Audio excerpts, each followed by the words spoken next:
আমাদের প্রিয় নবী হযরত মুহাম্মদ সাল্লাল্লাহু আলাইহি সাল্লাম বিড়ালের একটি গোপন বিষয়ে খুব ভালোভাবে জ্ঞাত ছিলেন।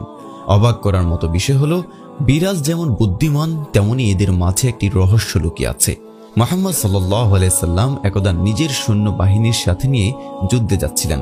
তখন রাসূল সাল্লাল্লাহু আলাইহি সাল্লামের সামনে একটি বিড়াল চলে আসে এবং সেটি গর্ভবতী ছিল।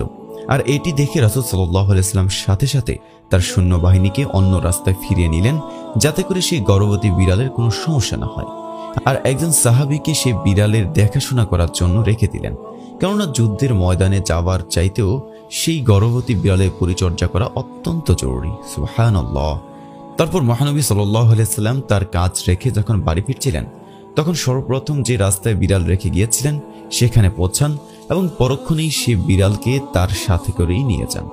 সেই বিড়ালের নাম রাসূল সাল্লাল্লাহু আলাইহি সাল্লাম মায়েজা রেখেছিলেন। তারপর বাকিটা জীবন সেই বিড়ালকেই তার সাথে রেখে দেন। একবার রাসূল সাল্লাল্লাহু আলাইহি সাল্লাম ফজরের নামাজের জন্য উঠলেন এবং দেখতে পেলেন সে বিড়াল তার নামাজের মুসল্লায় শুয়ে আছেন। শোনা যায় রাসূল সাল্লাল্লাহু আলাইহি সাল্লাম বিড়ালের ঘুম না ভাঙানোর জন্য জায়নামাজের সে অংশটি কেটে নিয়েছিলেন। আল্লাহু আকবার। একটি হাদিসে মহানবী সাল্লাল্লাহু আলাইহি সাল্লাম বিড়ালের উপর অত্যাচার করতে নিষেধ করেছেন।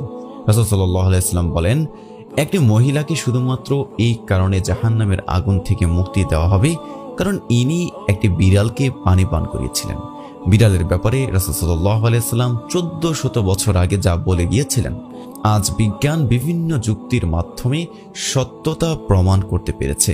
হযরত আদম আলাইহিস সালামের পর আল্লাহ রাব্বুল আলামিন সর্বপ্রথম দুটি জন্তুকে সৃষ্টি করেছেন, যে দুটি জন্তুর মধ্যে একটি হলো সাপ আর একটি হলো বিড়াল। আর এই বিড়ালের মাঝে আল্লাহ রাব্বুল আলামিন বিশেষ কিছু গুণাবলী রেখে দিয়েছেন, যেসব গুণাবলীর কারণে মানুষ নানানভাবে উপকৃত হয়েছে।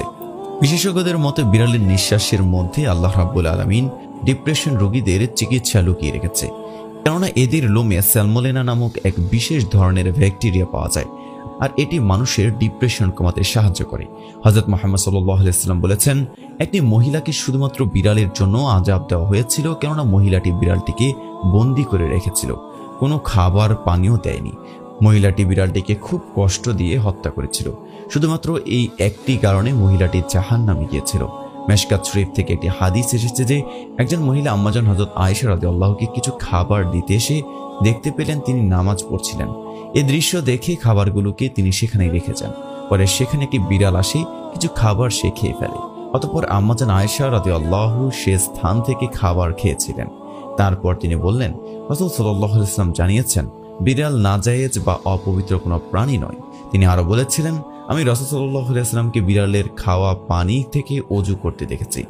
বিশেষজ্ঞরা বলেন, বিড়ালের ঘুমের আওয়াজের ফ্রিকোয়েন্সি 20 থেকে 40 হাজারের মধ্যে। এই আওয়াজ একজন মানুষের শরীরের জন্য খুব উপকারী বলে প্রমাণিত।